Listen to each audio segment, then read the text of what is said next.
ഞാൻ വാങ്ങിയ ജാക്കുകളെല്ലാം നല്ല മെറ്റൽ ജാക്കുകളാണ്, പ്ലാസ്റ്റിക്കിൽ കോട്ടിംഗ് ഉള്ളതല്ല, നല്ല മെറ്റൽ ജാക്ക്. അതായത് മെറ്റൽ ജാക്ക് ഉപയോഗിച്ച് കഴിഞ്ഞാൽ സിഗ്നൽ ഒരിക്കലും ലീക്ക് ആകത്തില്ല, അനാവശ്യമായിട്ടുള്ള നോയ്സ് ഒന്നും വരത്തില്ല. അതുകൊണ്ടാണ് മെറ്റൽ ജാക്ക് തന്നെ തിരഞ്ഞെടുക്കേണ്ടത്. ട്രിം ചെയ്തെടുത്തിട്ടുണ്ട്. അതിനുശേഷം ഹീറ്റ് സ്ട്രിങ് സ്ലീവാണ് 4mm 1mm എടുത്തിട്ടുണ്ട്. 4mm ആദ്യം ഇട്ടതിന് ശേഷം രണ്ടാമത് 1mm ഇട്ടു.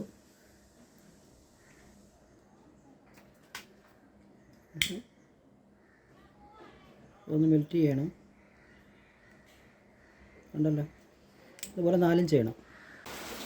സ്ട്രിങ് സ്ലീവ് മൊത്തം മെൽറ്റ് ചെയ്ത് ഇതുപോലെ എടുത്തിട്ടുണ്ട്. ഇനി സോൾഡറിങ് സെക്ഷനാണ്. സോൾഡർ ചെയ്യുന്നതിന് മുമ്പായിട്ട് ഈ അമിതമായിട്ടുള്ള ഷീൽഡ് ഇത്രയും വെച്ച് കട്ട് ചെയ്ത് കളയാം. ഇതുപോലെ കട്ട് ചെയ്ത് കളയാം.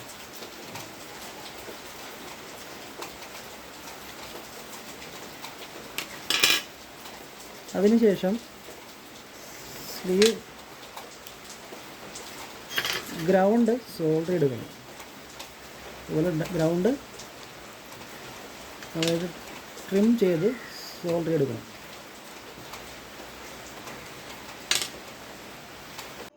ഇതുപോലെ ഒരു പ്ലാസ്റ്റിക് സ്ലീവ് കാണും, അത് ആദ്യം കയറ്റി വയ്ക്കുക. കാരണം സോൾഡർ ചെയ്ത് കഴിഞ്ഞാൽ രണ്ടാമത് ഫിറ്റ് ചെയ്യാൻ പറ്റില്ല. നമ്മൾ ടിൻ ചെയ്ത് വെച്ചിരിക്കുന്ന ആ ഗ്രൗണ്ട് ഇതുപോലൊരു ഹോള് കാണും, അതിലേക്ക് ടൈറ്റ് ചെയ്യിക്കുക. കറക്റ്റായിട്ട് കട്ട് ചെയ്തിട്ട് ഇതുപോലെ ഇതുപോലെ കണക്ട് ചെയ്ത് വയ്ക്കുക. അതിനുശേഷം അതിനെ നേരെ തിരിച്ച് വയ്ക്കുക. അതിനുശേഷം ഇതുപോലെ സോൾഡർ ചെയ്ത് വയ്ക്കണം. ഓക്കെ, സോൾഡർ ചെയ്തതിന് ശേഷം അതിനുശേഷം വീണ്ടും ഒരു 4mm ഒരു പീസ് ഇതുപോലെ കട്ട് ചെയ്തെടുക്കണം. അതിലേക്ക് ഇട്ട് കൊടുക്കുക. കാരണം എന്ന് വെച്ച് കഴിഞ്ഞാൽ അത് അങ്ങോട്ടും ഇങ്ങോട്ടും മടങ്ങിക്കഴിഞ്ഞാൽ സിഗ്നൽ സൈഡ് അതിൻ്റെ ഗ്രൗണ്ടിൽ പോയി അടിച്ച് ഷോർട്ട് ആവാതിരിക്കാൻ വേണ്ടിയിട്ടാണ് അങ്ങനെ ഇടുന്നത്. അതിനുശേഷം വീണ്ടും അതിൻ്റെ പോസിറ്റീവ് സൈഡ് ഒരിക്കലും കാണിക്കുകയാണ്. ഇതുപോലെ കറക്റ്റായിട്ട് കണക്ട് ചെയ്തതിന് ശേഷം വീണ്ടും സോൾഡർ ചെയ്യുക.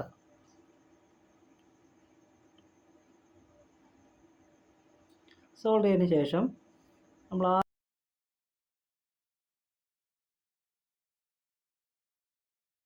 പിന്നെ ആ സ്ട്രിങ് ഷീൽഡിനെ ഇതുപോലെ മെൽറ്റ് ചെയ്ത് ടൈറ്റ് ചെയ്യണം.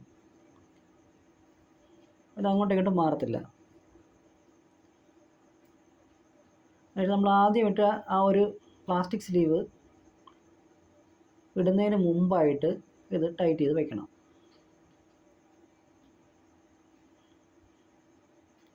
പ്ലാസ്റ്റിക് സ്ലീവ് ഇട്ടതിന് ശേഷം ജാക്കിൻ്റെ ക്യാപ്പ് അടച്ചു കഴിഞ്ഞാൽ RC ജാക്ക് റെഡി. കണ്ടല്ലോ, RC ജാക്കായി. അപ്പോൾ എല്ലാവരും ഇതുപോലെ പരീക്ഷിച്ച് നോക്കുക.